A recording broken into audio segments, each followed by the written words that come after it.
أعوذ بالله من الشيطان الرجيم بسم الله الرحمن الرحيم الحمد لله الذي أنعم علينا بنعمة الإيمان والإسلام وهي أعظم النعم أشهد أن لا إله إلا الله وحده لا شريك له وأشهد أن محمدًا عبده ورسوله اللهم صل وسلم وبارك على محمد وعلى آله وأصحابه أجمعين أما بعد أيها الحاضرون jamaah salat subuh Masjid Al-Ikhlas yang dirahmati Allah, puji syukur kita panjatkan kehadirat Allah Subhanahu wa taala. Pagi ini kita kembali dihidupkan oleh Allah setelah kematian kita sementara di dalam tidur. Alhamdulillahillazi ahyana ba'da ma amatana wa ilaihin nusyur. Mudah-mudahan nikmat sempat dan nikmat sehat ini mampu kita maksimalkan untuk menambah kebaikan dan memperbaiki kesalahan. Jamaah yang dirahmati Allah, kita kembali berada di tahun 2021, begitu banyak bencana yang terjadi, sehingga sering dikatakan bertali-tali dan bertubi-tubi. Dimulai dengan jatuhnya pesawat Sriwijaya Air SJ128 yang menelan korban 62 jiwa, tanah longsor Sumedang, Jawa Barat, yang ditemukan tewas 24 orang, gempa bumi Majene Mamuju Sulawesi Barat yang ditemukan tewas 81 orang, pengungsi sebanyak 19.435 jiwa. Banjir Kalimantan Selatan kurang lebih 200 sekian ribu pengungsi, 27.011 rumah terendam air. Gelombang pasang dan angin kencang Manado, Gunung Semeru, dan bahkan yang terbaru gunung berapi di NTT. Masih banyak bencana yang terjadi. Dan mari kita coba melakukan evaluasi. Saya sering mengistilahkan, mari kita melakukan muhasabah di tengah musibah. Selama ini analisanya musibah itu analisa saintifik saja, tidak pada introspeksi kadar keimanan dan kualitas keagamaan. Yang sering kita dengarkan itu bahwa gempa ini terjadi karena geografis Indonesia dilalui zona cincin api Pasifik serta tempat pertemuan lempeng-lempeng tektonik. Itu yang banyak diungkapkan. Kalau banjir karena curah hujan yang sangat lebat sehingga keberadaan sungai tidak lagi mampu menampung debit air hujan sehingga meluap. Kita tidak pernah mencoba bertanya, kenapa musibah ini terjadi? Kalau kita lihat Al-Quran, musibah ini bisa 3 kemungkinan. Kemungkinan pertama adalah ujian keimanan dan kesabaran. Bisa kita lihat di dalam surat Al-Ankabut, Surat 29 ayat 2-3. Ahasiban nasu ayutraku ayyakulu amanna wa hum la yuftanun. Apakah manusia mengira mereka dibiarkan berkata kami telah beriman lalu tidak diuji? Ini jangan gampang mengatakan saya telah beriman lalu tidak diuji. Konsekuensi kita mengaku beriman, ujian akan didatangkan oleh Allah. Sehingga Allah melanjutkan firman-Nya, walaqad fatanna allazina min qablihim fala ya'lamannallahu allazina shadaqu wala ya'lamannal kazibin. Dan sungguh kami telah menguji orang-orang sebelum mereka, maka Allah pasti mengetahui orang-orang yang benar dan pasti mengetahui orang-orang yang dusta. Jadi terkadang bencana atau musibah ini didatangkan dalam bentuk ujian keimanan. Yang kedua, kalau kita lihat Al-Quran surat Asy-Syura, surat 42 ayat 30, bencana itu didatangkan juga dalam rangka teguran. Katanya Ebit, ini hanya cambuk kecil saja. Wa ma asabakum min musibah fabima kasabat aydikum wa ya'fu an katsirin. Dan musibah apa saja yang menimpa kamu, kata Allah, disebabkan oleh perbuatan tanganmu sendiri. Dan Allah memaafkan banyak dari kesalahanmu. Jadi musibah ini didatangkan dalam rangka Allah menegur atas kesalahan kita. Bahkan di ayat yang lain, di surat Ar-Rum, surat 30 ayat 41, Daharal fasadu fil barri wal bahri bima kasabat aydin nas liyuzikum ba'dallazi amilu la'allahum yarji'un. Telah nampak kerusakan di darat dan di laut karena ulah manusia. Kenapa Allah datangkan kerusakan itu? Kata Allah, agar mereka merasakan sebagian akibat dari perbuatan mereka. Untuk apa? La'allahum yarji'un, agar mereka kembali kepada jalan kebenaran. Mungkin kita lihat agak timpang. Pemberitaan jatuhnya pesawat itu hampir 10 hari diberitakan. Tapi banjir Kalimantan paling lama 2 hari.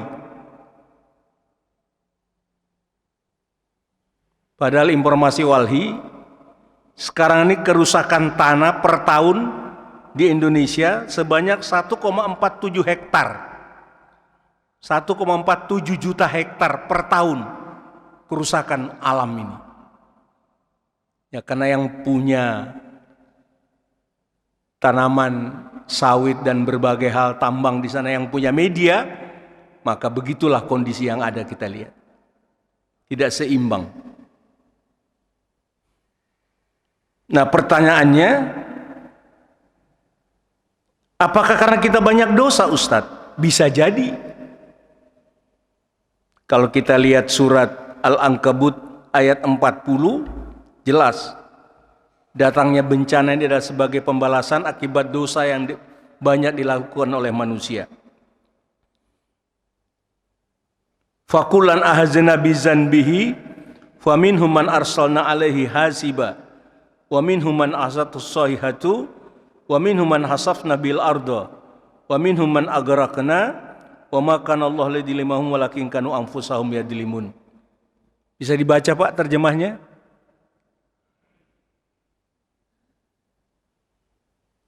Surat 29 ayat 40.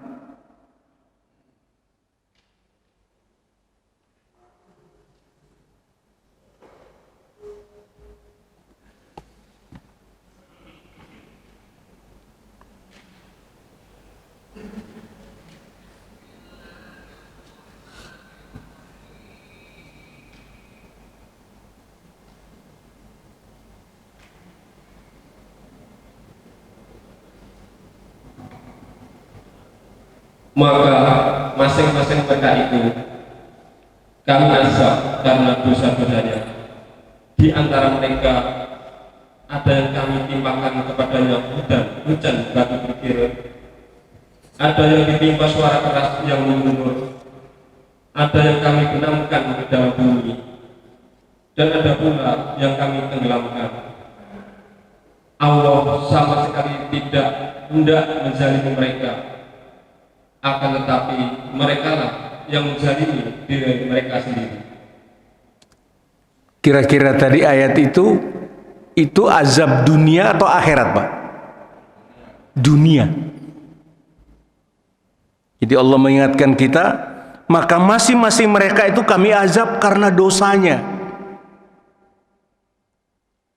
Karena kita banyak melakukan dosa, nanti kita akan lanjutkan, dosa apa yang membuat Tuhan jadi marah?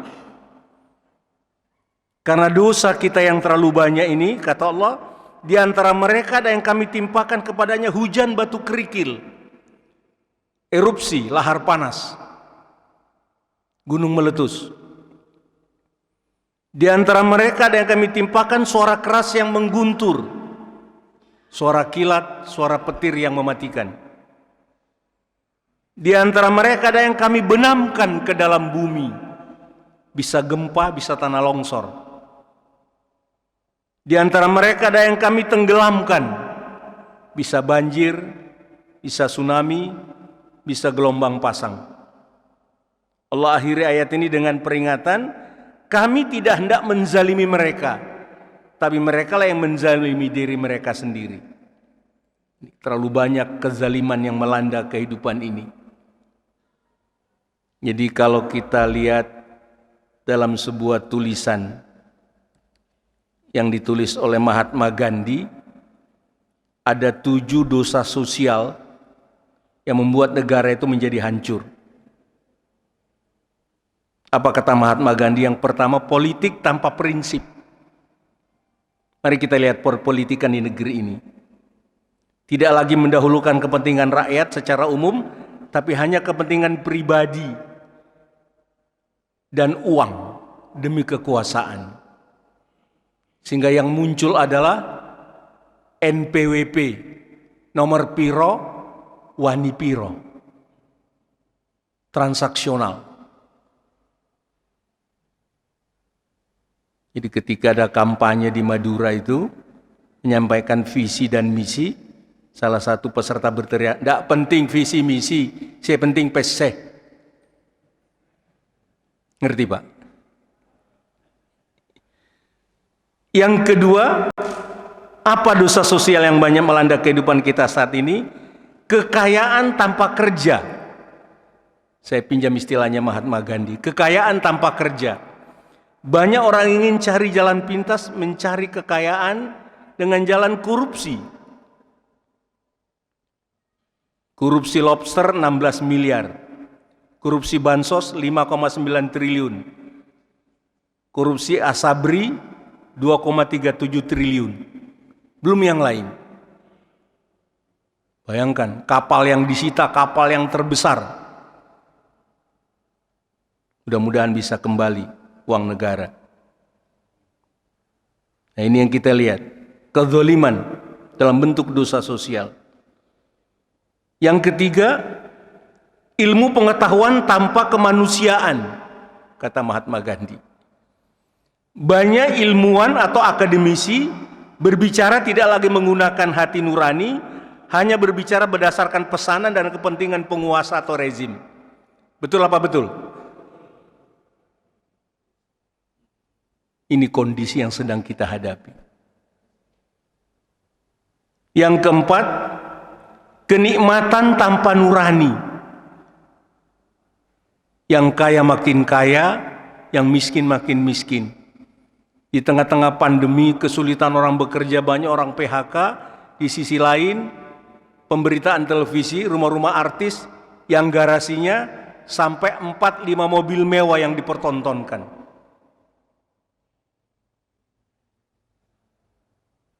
Ini yang kita saksikan. Kesenjangan sosial makin lebar. Guru ngupload gaji 700.000 dipecat. Ini yang perlu menjadi perhatian kita ini. Yang kelima, pengetahuan tanpa karakter.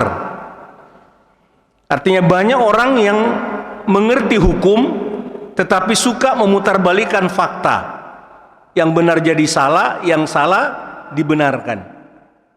Ini juga sedang melanda di negeri ini. Yang keenam, ibadah tanpa pengorbanan. Artinya banyak orang soleh secara ritual tapi tidak secara sosial. Ritualnya bagus tapi tidak respect dengan kondisi di sekitarnya. Dia makan enak tapi tetangganya kelaparan tidak tahu. Dia haji berulang-ulang, umrah berulang-ulang, tapi tetangganya nggak bayar SPP nggak tahu. Ibadah tanpa pengorbanan. Yang ketujuh, perdagangan atau bisnis tanpa moralitas. Sehingga lahirlah manipulasi harga, monopoli, curang dalam kualitas dan timbangan. Bahkan yang terakhir sangat mengerikan, Lombok dicet. Lombok dicet untuk mengelabui supaya harganya menjadi naik.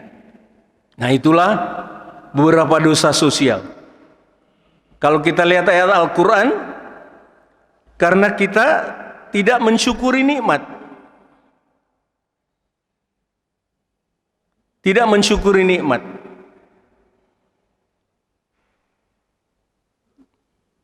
Apa buktinya?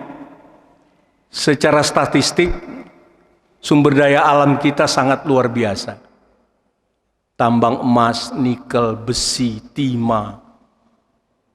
Tapi kita cuma kebagian tarik tambang kalau 17-an. Surat An-Nahl, surat 16, ayat 112. Wadaraballahu masalan qaryatan kanat aminatan mutmainnah ya'tiha rizquha ragadan min kulli makanin fakafarat bi an'umillah fa'azaqallahu libasal ju' wal khauf bima kanu yasnaun. Dan Allah telah membuat suatu perumpamaan dengan sebuah negeri yang dahulunya aman lagi tenteram. Rezeki datang kepadanya melimpah ruah dari segenap tempat, tetapi penduduknya mengingkari nikmat Allah. Karena itu Allah menimpakan kepadanya bencana, kelaparan, dan ketakutan disebabkan apa yang mereka perbuat. Nah, itu kan kita tidak pandai mensyukur nikmat. Memang ayat ini tidak untuk Indonesia secara spesial. Tapi dalam kondisi keterpurukan negeri dan bangsa kita, maka ayat ini perlu menjadi perhatian serius. Allah telah membuat perumpamaan dengan sebuah negeri yang dahulunya aman lagi tentram. Kita pernah merasakan keamanan dan ketentraman dari tahun 70 sampai 95. 70 sampai 95, luar biasa. Listrik nggak naik, BBM nggak naik, nggak ada antri sembako, nggak ada bakar-bakaran, nggak ada demo dengan kekerasan. Aman, tentram. Rezekinya datang berlimpah ruah, sehingga Kus+ bikin lagu, kayu dan batu jadi tanaman, kolamnya kolam susu. Saiki puret, utangnya akeh. Kenapa kata Allah? Fakafarat bi an'umillah. Karena penduduknya mengingkari nikmat-nikmat Allah. Ibu syukur kepada Allah, Bu?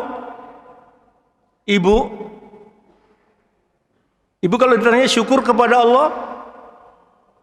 Syukur ya, Bu ya. Ibu kalau dapat gajian, dikasih amplop sama suami, yang dicium amplopnya atau suaminya?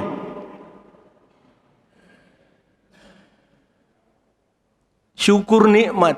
Kita tidak banyak mensyukuri nikmat. Alam kita cukup berlimpah, tapi yang menikmati orang-orang tertentu.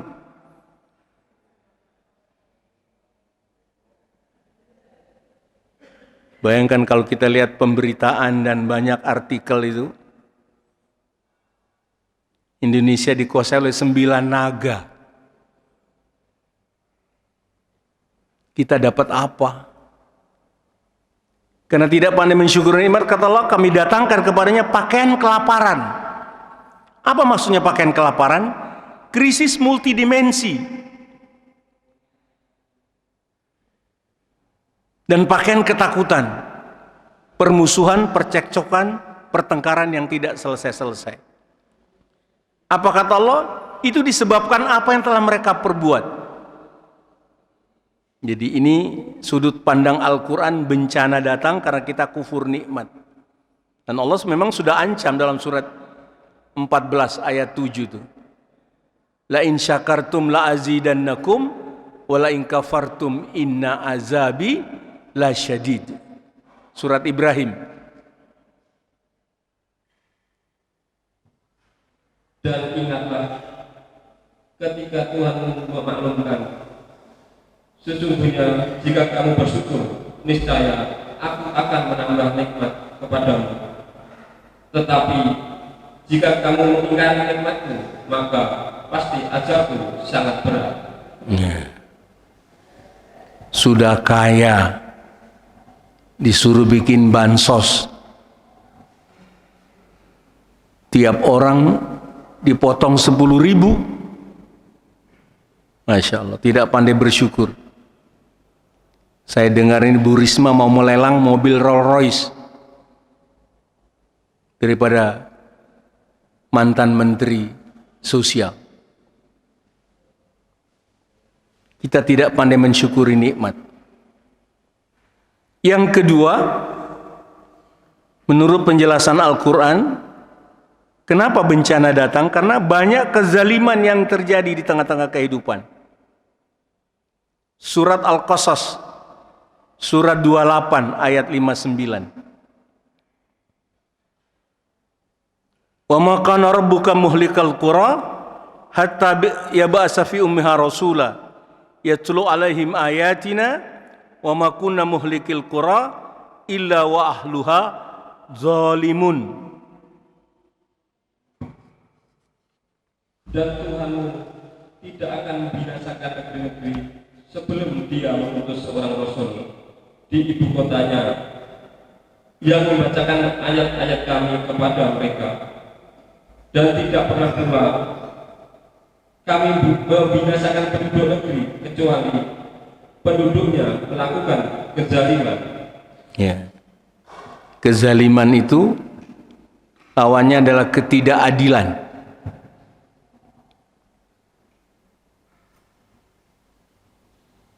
Orang beramar ma'ruf dianggap musuh. Orang yang biang kerok dibela. Luar biasa pembelanya Abu Janda itu ya, Masya Allah. Udah jelas-jelas meremehkan umat Islam, tapi tetap dibela.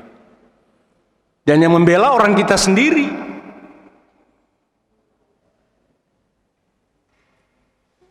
Masih Surat Al-An'am, masih soal dolim.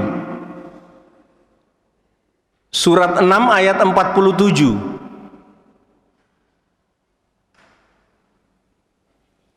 Qul ara'aitum in atakum azabullahi baghtatan aw jahratan hal yuhlikal illa qaumuz zalimun. Katakanlah Muhammad, terangkanlah padaku jika siksaan Allah sampai kepadamu secara tiba-tiba atau terang-terangan, maka adakah yang dibinasakan Allah selain orang-orang yang zalim? Ini mari kita perhatikan. Yang berikutnya mendustakan ayat-ayat Allah. SKB 3 menteri tentang pemakaian jilbab itu sudah 15 tahun yang lalu itu. Tapi sekarang diingkari lagi. Bahkan lebih tegas mereka mengatakan bahwa jilbab itu tradisi orang Arab, bukan kata Al-Quran. Buka surat Al-Anfal. Kalau mereka mendustakan ayat-ayat kami, maka siksa akan turun. Al-Anfal surat 8 ayat 54.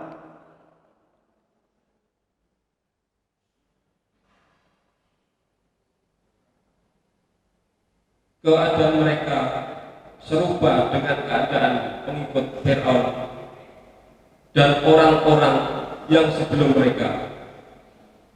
Mereka mendustakan ayat-ayat Tuhannya, maka kami membinasakan mereka disebabkan oleh dosa-dosanya, dan kami tenggelamkan Fir'aun dan pengikut-pengikutnya karena mereka adalah orang-orang yang zalim. Memang Fir'aun sudah tidak ada, tapi cara-cara Fir'aun masih sedang berlangsung saat ini.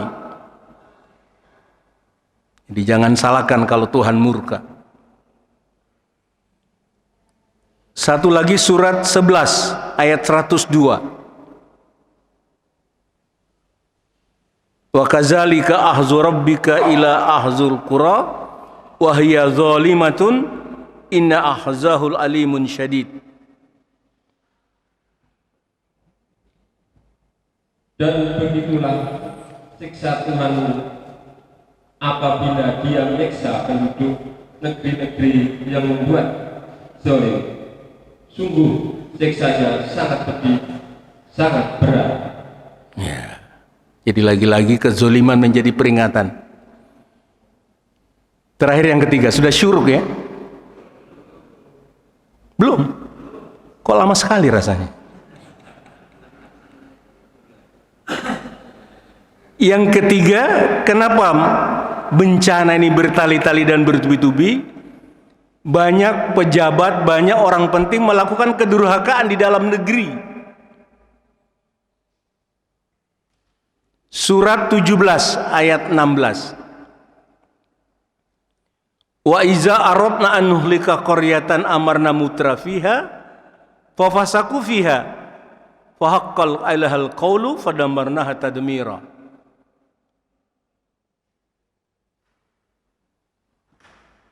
Dan jika kami hendak membinasakan suatu negeri, maka kami perintahkan kepada orang-orang hidup lewat negeri itu agar menaati Allah.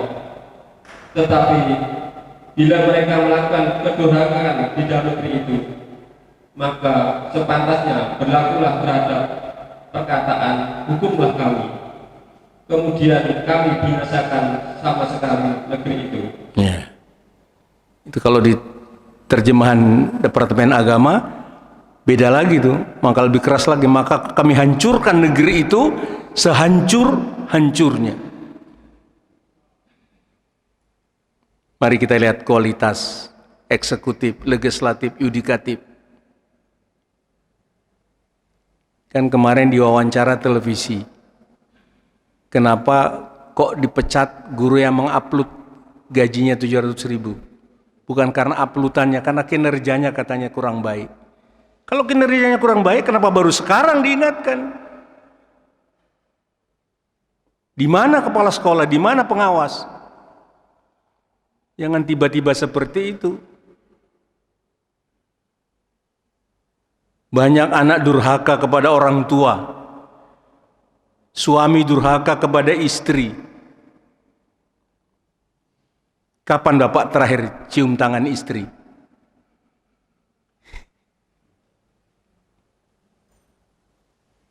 Bapak ini memberi belanja istri itu karena ridho Allah atau tugas rutin?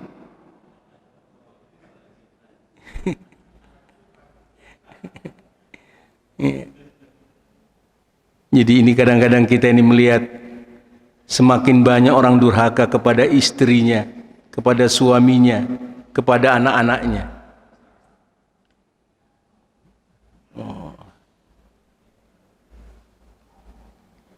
Ya, kurang 5 menit.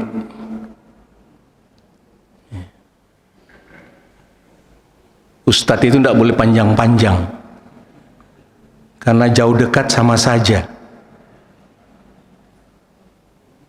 Ini mumpung ingat saya, jadi kenapa sekarang marak celengan masjid, celengan musola kok dicuri?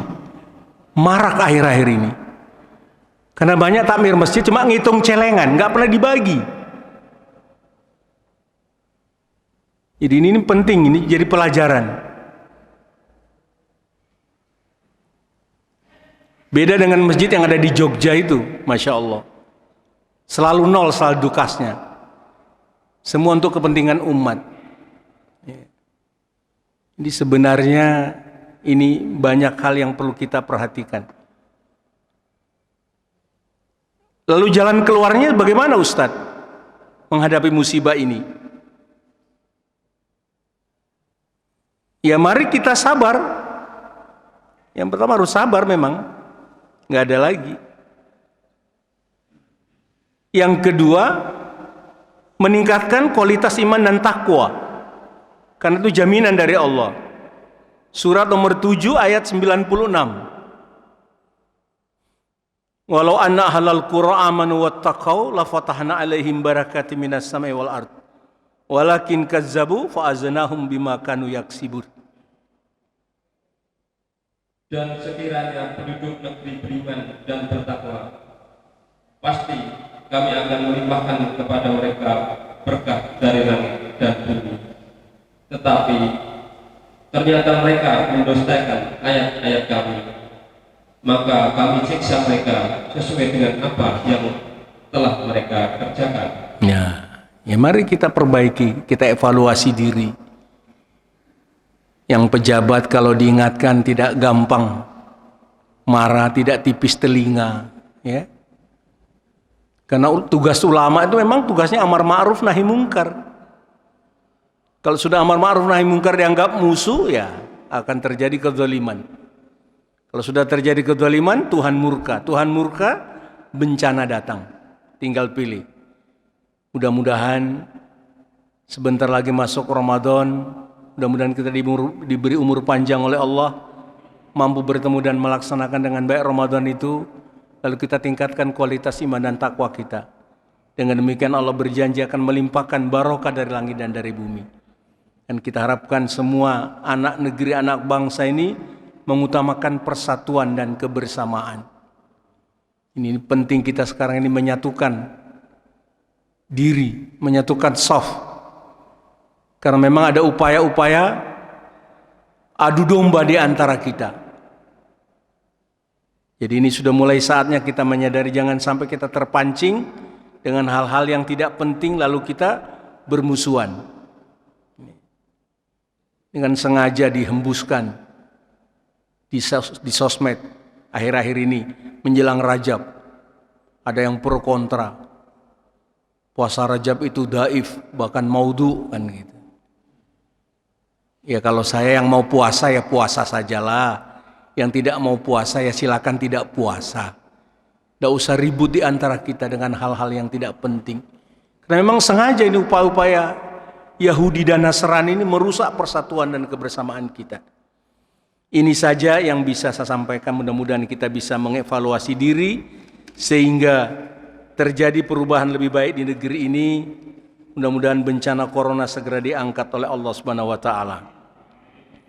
A'udzu billahi minasyaitonir rajim. Bismillahirrahmanirrahim. Alhamdulillahirabbil alamin. Hamdan syakirin, hamdan naimin, hamdan yuafi ni'amahu wa yukafi'u mazidah. Ya Rabbana lakal hamdu kama yanbaghi li jalalika wajhikal karim wa adimi sultanik.